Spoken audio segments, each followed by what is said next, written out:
पड़ा काकटपुर मंदिर प्रशासन परिबा पणिया।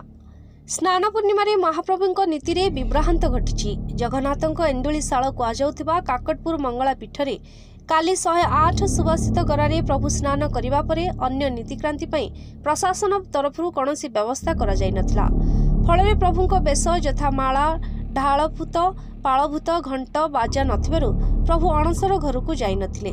एमितिकी प्राची अवहेलित हेतु महाप्रभु डंगारे चाप खेलिबा कथा किंतु थाली रे चाप खेलिथिले जगन्नाथ। जार प्रतिवाद करी मंगला मंदिर सेवायत काली विलंबित राति पर्यंत धारणा रे बसथिले। आसंतु सुनिबा से कौन कहउछंती ए विषय रे। काकटपुर अधिष्ठात्री देवी मां मंगला होइथिबारु जेउंठी दारू पाई जगन्नाथंकर देउली मठरे दैतापति माने आसी अधीरा पड़ती मां ठारू आज्ञामाल नहीं दारू अन्वेषण रे जाती। सेतिपई प्रशासन एपरी मनोभाव जगन्नाथ प्रेमी को आघात देछि। परे तहसीलदार पहुंची आलोचना करिबा परे प्रभु अणसर घर को जीवा सह आंदोलन अस्थायी बंद करा जाइछि। पुरीरू शिशिर कुमार स्वाईं रिपोर्ट, रिपब्लिक ओडिशा।